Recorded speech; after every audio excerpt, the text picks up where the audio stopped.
Hey, hey, y'all. Happy Sunday night. It's your good sis, Erica Vane, here for the breakdown of Insecure. I'm doing it as a live breakdown. I'm really excited because that allows me to get the video right up after tonight's episode, which was a stressful one, okay? Whew.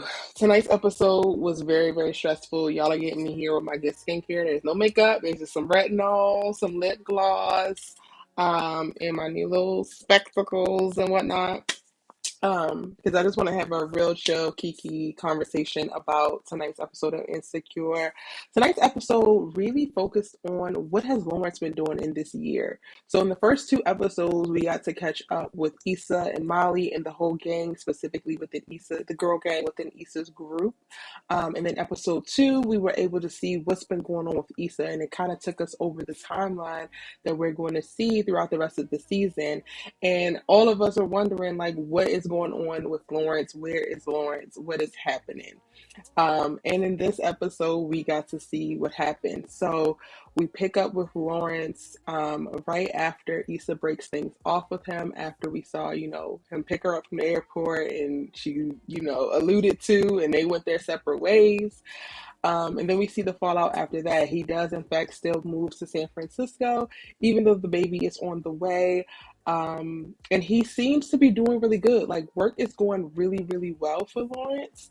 And I'm going to start this video off with just going through what happened. I'm going to recap what happened, and then I'm going to tell y'all what I think about what happened, because it was just so many so many things in this episode. One of which really made me super happy. Like, this is no shade to baby mamas, and I know that there's a lot of conversation right now about baby mama culture and all of that. I, was raised by a single mother. I am, again, throwing no shade at baby mamas, but this episode made me realize, like, my decision to like I'm really, really, I stand strong, and like I just don't want to be somebody's baby mama. Like, I want to, when I am raising kids, I want to be able to raise kids with their father, because tonight's episode was a complete and utter show, okay? A co-parenting show. And I know that this isn't the case for everyone. There are plenty of people who are navigating this world and co-parenting beautifully, but then for every person who's co-parenting beautifully, this stuff is also happening with somebody else's situation, and this ain't for me. like, like Lawrence and Canola oil was not given what was supposed to be gave, but we're gonna talk about it. We're definitely going to talk about it. And let me know what your thoughts are in the chat as well. So once I get through the breakdown of this episode and the overview, I am definitely going to jump into the chat so that we can talk about it. And I want to know what y'all are thinking. So the episode starts off with Lawrence on this date, and it is not going good. It seems like he's out of the flow. But honestly, I wasn't anticipating him dating. I'm like, sir, what are you even doing? You're still in love with Issa. You really want her back. Your heart is broken because of that. And then you are having a baby with condolences. You really shouldn't be out here dating. Now, y'all can let me know what y'all thought about that in the comment section down below. But I just felt like he shouldn't have been on no date, let alone finding out about his baby being born while he is actually on this date, because that is what happens.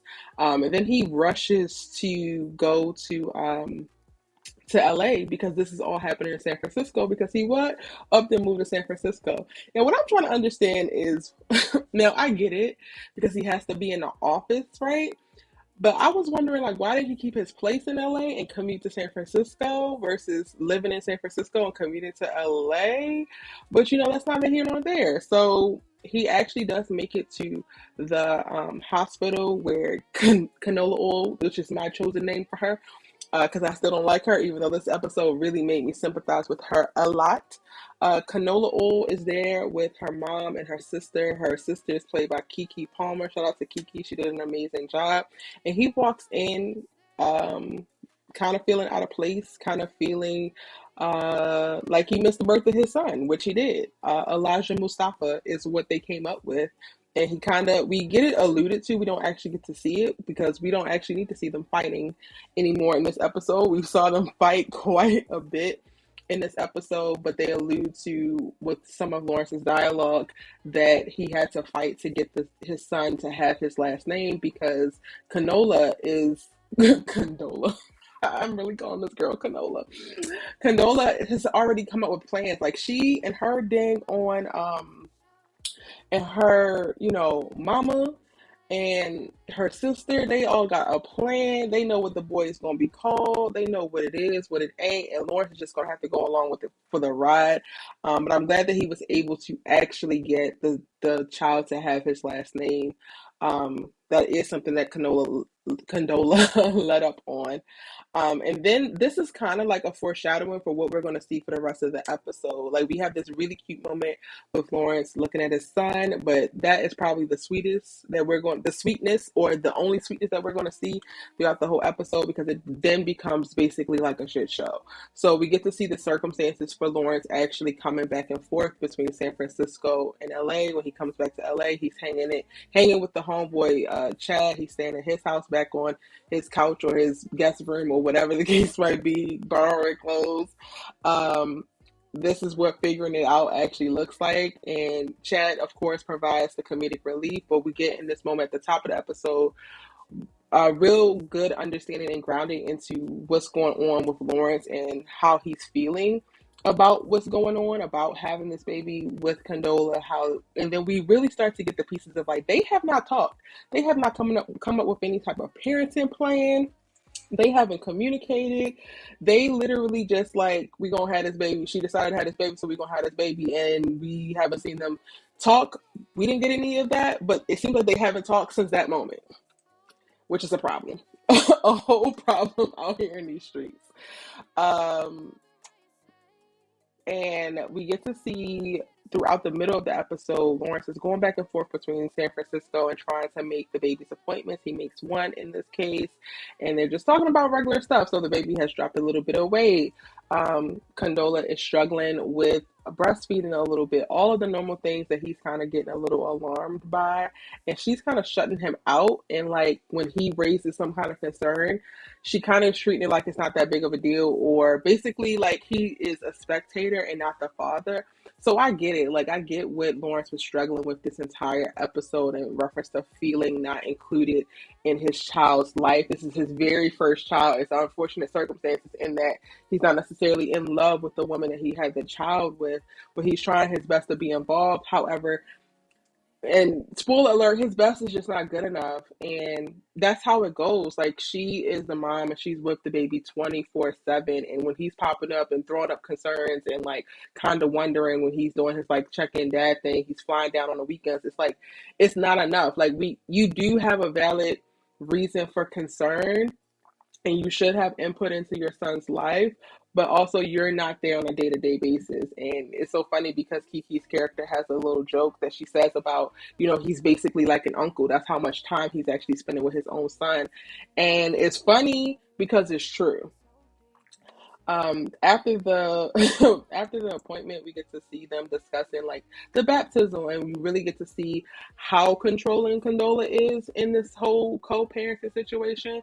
Like literally, I guess she's working through her like assistant or whatever, and her assistant is the one who is like cueing Lawrence in on what's going on with the baby and what the plans are, and just telling him where to be and when without actually consulting him and including him in any of the decisions. Like his parents actually want to put together the baby's baptism, and she's like, oh no, I kind of go to church at this church down the street, so we're going to kind of do it there, and we're still working out the details. It's like, girl, if this is really important to his parents and it's not that important to y'all, then let his parents do it.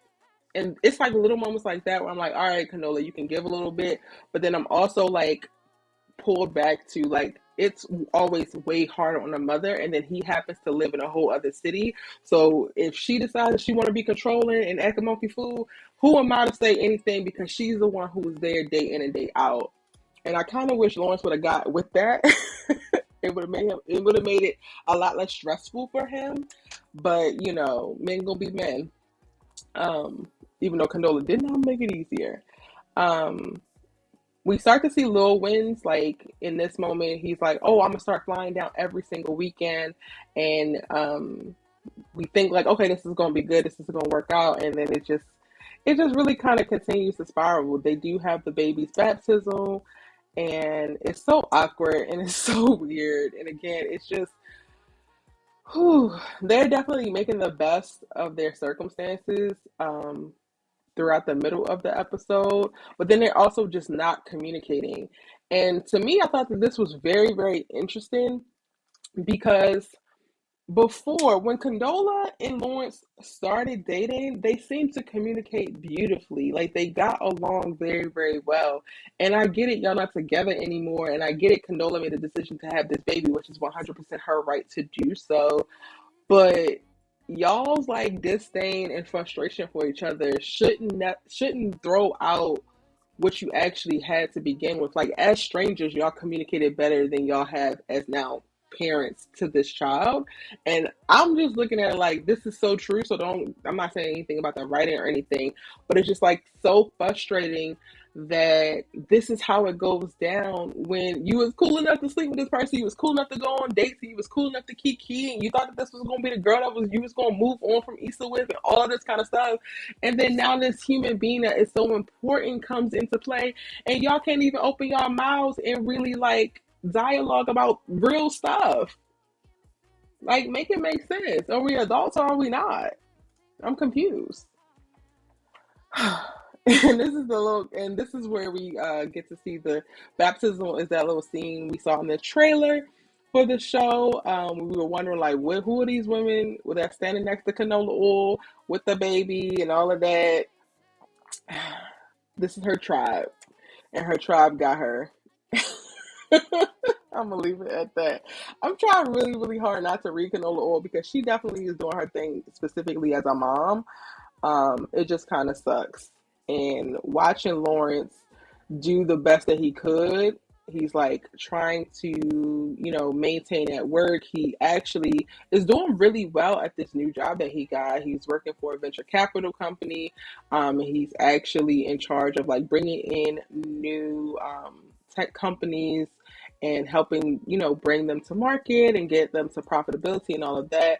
And you can see him dealing with the stress of work as well as trying to figure out how does he be a dad and be a dad that's actually present for his child's life. And also we get a moment where he makes a decision to cop out of one weekend.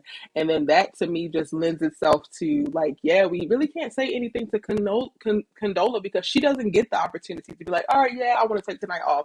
All right, yeah, I don't want to fly into town. All right, yeah, this is a lot for me. So I'm just not gonna take care of the baby tonight. But Lawrence actually does get that, like because he's so removed and he's only seeing the baby on the weekends, um, he gets the luxury of sleeping through the night. He gets the luxury of not having to, rearrange her schedule or do all of the things that she has to do with the baby. And those are the parts I think that he just isn't seeing. And part of that, I think, is also on Condola because she also wasn't communicating all of that was going on.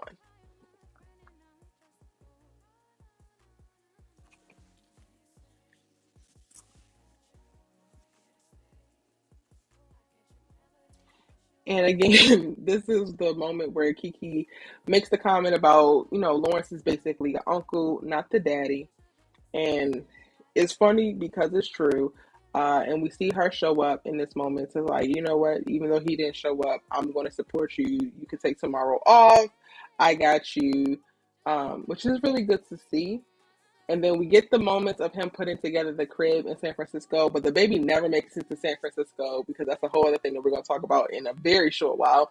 Um, because we're trying to see, or we get to see that, Lawrence is trying. Like, he is not a complete deadbeat dad. He's just not necessarily where he needs to be. And the thing that becomes the like pressure cooker, I think, for their whole co-parenting situation is when they have to go out in public. They've already been having such tension, and they get invited to Derek and Tiffany's baby Simone's first birthday party. And this child, we should already knew this was going to be a problem. But the first thing that I want to bring up about this is where's Issa and Molly? How is your best friend having a birthday party for their 1 year old and you're not there? Issa and Molly were nowhere to be found. Like nowhere to be found, y'all. How? Why? When? In what way does that ever happen? I just, anyway, Kelly's there and she's emceeing because that's her god baby, and she gives the appropriate amount of shade and kind of brings up but doesn't bring up Issa when Lawrence asks how is everyone else, and he's specifically asking about Issa, but of course he can't bring himself to say her name. And Kelly responds poignantly, everyone that I know is thriving and experiencing abundance. She said it way more eloquently than I did, but um, again, this party becomes a pressure cooker because it's the first time that we actually get to see, and I think this is the first time that they actually do go out as parents. So both Condola and Lawrence are there with little Elijah. I'm sorry, y'all didn't even tell you the baby name. Elijah Mustafa Walker. We're gonna let that name rest. Go ahead. And Lawrence is doing his thing. He's holding down daddy duty. He is doing what he has to do. But we see them actually get to a contention point when he decides to give Elijah a little bit of solid food, but Condola wasn't ready for him to have solid food. But it is, about time for him to have solid food, and Lawrence didn't consult her. And this honestly felt like a power trip. It felt like a mommy mode thing, which I totally get. Like, again, I don't want to read Condola because, one, I'm not a mom. Two, it she is taking the brunt of the responsibility. She's taking the brunt of all that is actually happening within the rearing of their child, and he is coming in on the weekends. But I also am like, girl, you can let this man be a dad while he's here. But part of me understands why she's like subconsciously making it even more difficult for him to be a dad, because she resents him and she's building and building and building more resentment for him by the day, just because he is not there. Now, watching these two go back and forth in this moment is the most cringy thing to see, because it's like, all right, y'all, the baby is actually okay, and y'all about to turn this party out behind him giving the baby some carrots or whatever it was. Shout out to Derek, who was the voice of reason in this moment, pulling Lawrence to the side, like, yo, this ain't it. You don't want to be negative and stressful and pass that energy along to your son. Like, you going to have to figure it out a little bit better than this, regardless of if you feel like she's being controlling, regardless if you feel like she's being manipulative. She's still the mother. She's still carrying a lot of the brunt of the burden, and you just cannot be out here acting like this. I see you. I understand how you feel, but also, no, King, let's do better. And we love to see it. So shout out to Derek. Tiffany got her a real one, which is why she rides so hard for him. I'm totally here for it. I thought it was beautiful that it was another male that really helped bring Lawrence back to where he needed to get to and grounded him in this moment of like frustration and trying to make his point so heavily. It's like, do you want your child to grow up in a healthy, happy environment with a happy mother, or do you want to be right? Like, which one is it? Because you can't have both in this moment, sir, and you're going to have to make a choice.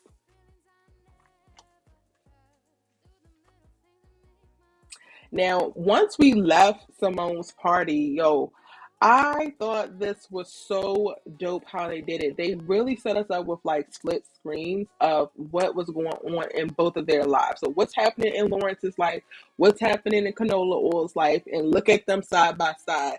So that if you didn't know before, and if you were overly sympathizing with Lawrence before, you watch the side by side and you be like, all right, yeah, no, son, you gotta chill because you have it easy compared to her. Yes, the flights are probably killing you back and forth every single weekend. Yes, you work for a highly stressful type company. Okay, cool, cute. But you're also not breastfeeding and cleaning and feeding a baby every 2 hours.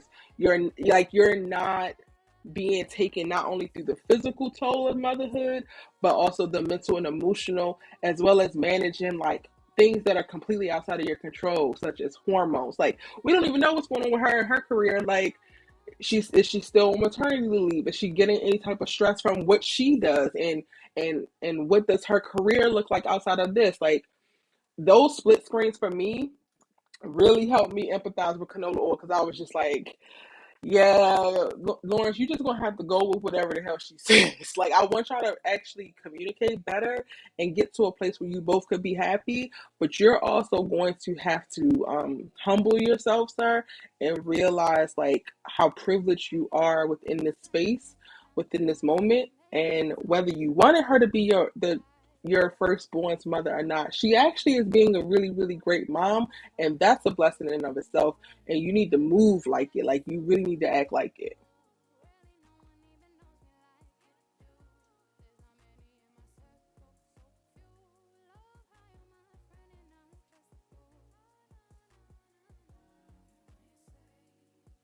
Like, bro, you get the cheers with champagne while she's over here trying to get the peas to go in a little baby mouth.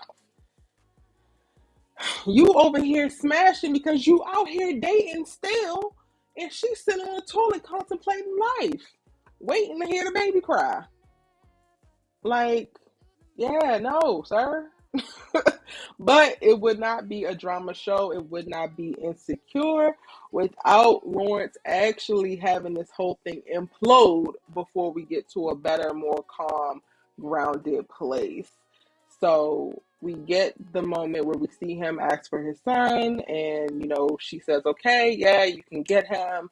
But once he gets to her house to actually pick him up and take him, he's a little bit fussy, and Condola doesn't feel comfortable. She's like, "No, I don't want you to take him. He shouldn't go to some strange new place. Um, I don't think that I feel good about this." And honestly, that was just the gateway to what she was really feeling all this time. Um, because yes, she felt uncomfortable in that moment, but she's been building this resentment. She has been building this irritation, and we get to the moment where she actually just calls out because he pushes back. He's like, "Yo, we talked about this. You agreed to this. This is some bullshit. You can't be doing this." And she's just like, "I don't trust you." Yep, I don't trust you. You are the father of my child, but I don't trust you with my child. You are this kid's daddy, but I don't trust you with his life. I don't trust you with his well being. I don't trust you to make sure that he will be okay. Whew, that hit me like a ton of bricks. And I ain't even a dang old kid daddy. I was just like, what? And honestly, you kind of could see it coming without seeing it coming, just in seeing how hard like Lawrence was pushing back. He was frustrated at how controlling Condola is. And even in that moment, he's like, "I had the baby for 2 seconds. Like, let me try to calm him down." And she wasn't letting him do it. So you knew that something was coming, but I didn't realize that. But honestly, by the time we get to the end of the episode, y'all, it's clear that that is something that needs to happen, because from there, they both just let her rip. Like, Lawrence goes as far as to like threaten, like, "I'm going to get my son regardless." And that just takes me to moments of like, is this boy about to try to fight for custody over this kid? Like, we about to go down that road? Like, this is a lot. She calls him out for never being around, not being there. Of course, she's not going to trust him. And then ultimately throws him out because he's threatening to take her child. So, rightfully so, sis. Ain't nobody blaming you about that. And then Lawrence has a whole turbulent airplane ride back to San Francisco to really think about what all just happened, the fight, his life, and everything. I feel like we saw the call to the moon. Like, he looks up and sees this big old moon in the sky. And it was similar to the moon that they saw when he was driving Issa home from the airport. And I felt like that put him in a very reflective place.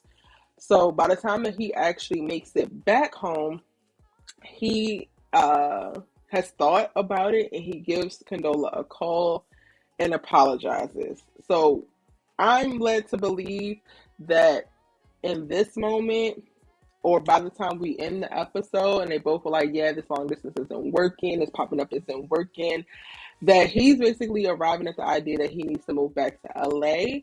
And we saw in the preview for the entire season, or the trailer for the entire season, that Issa makes a note or notices that he moves back to LA at some point. So I know that that's coming down the line.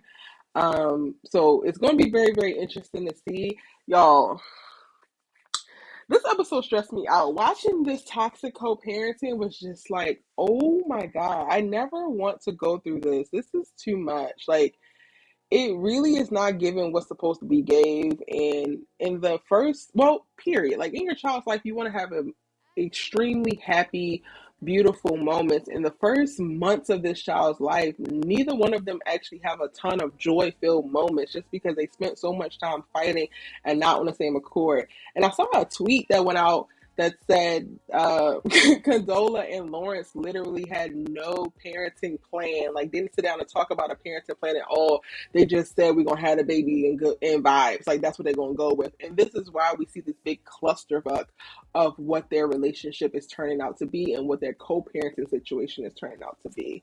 Overall, I thought that the episode was super well done. The tension was there, the drama was there. It was very hard and cringy to watch at times, but it felt very grounded and authentic in the story that they were telling, specifically about these toxic co-parenting situations.